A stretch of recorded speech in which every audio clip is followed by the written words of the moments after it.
Hello there everyone, and welcome to John Geeks, a channel where I, John, talk about something that is geeky. I hope I haven't lost you with that concept. Today, we're going to be looking at another one of the Eaglemoss Star Trek starships. Is my hand blurry? Kind of. Oh, woo. Also, that probably gives you some idea of how big these are. They're quite small and dinky and quite pretty. These weren't just giant bottles behind it. So today we're looking at the Delta Flyer, which is one of the auxiliary craft for the USS Voyager, which was a ship in the series Star Trek Voyager. I hope this is all making sense to you so far. Basically, in the story, they decided that all their shuttles were crap, and they decided to build their own. And this fairly pretty shuttle came along. There's been some controversy about, oh, it wouldn't even fit through the shuttle bay doors, but let's face it, by the time this came around, the show was kind of just meh, we're just going to get through this anyway. So, we're going to quickly go on about the model.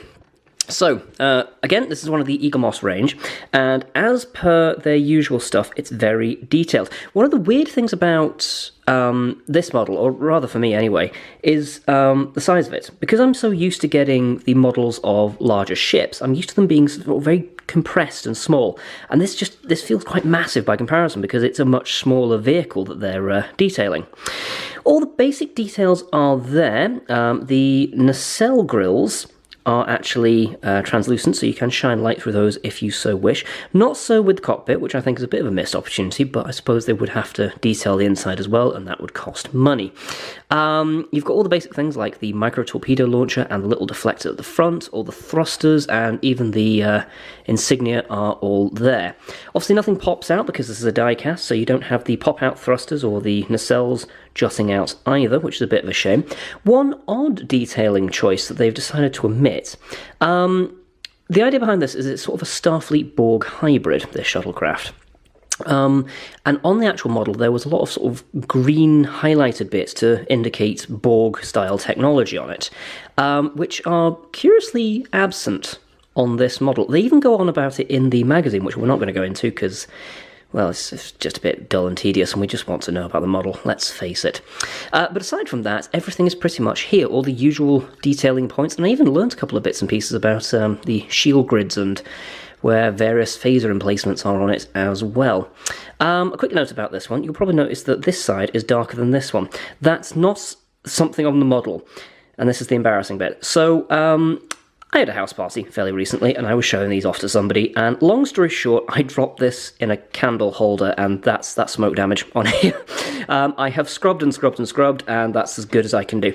Luckily, it just kind of looks like battle damage, I suppose, so phew, basically. It's not actually damaged the model, but yeah, I was just a bit of a clumsy with that one. So yeah, overall, I'd say that this is a fantastic little model. It just slits into the little stand there. I think I've missed it, actually. Get in there. There we go. All the angles on it are pretty much perfect, and you can get up to it really close with all the detailing that is on there, and it makes a lovely addition, particularly if you're looking at getting more sort of the shuttlecrafty or smaller auxiliary vehicles. There we go, that's a tongue twister. If you've made it this far, then congratulations, first of all, but also I do have a favour to ask. Because this channel is brand new, I don't want to break this any more than I already have done, I would appreciate if you are willing, or if you enjoyed this, to give it a bit of support. So you can go in various ways. You can leave a comment down below telling me I'm a complete frickin' moron for dropping this in a candle, which I openly invite you to do. You could subscribe to the channel if you're liking these reviews, which I would very much heartily like you to do because, well, it's just a good thing, really. And if you thought the video was quite good but you don't want to stick around, then there is a little thumb up icon. Ignore the thumb down icon. That is a bad thing. We do not go near that. No, it's the Kevin Spacey of YouTube features. We stay clear.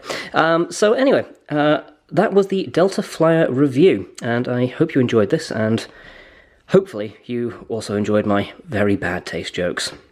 It's not very likely, but hey, who knows.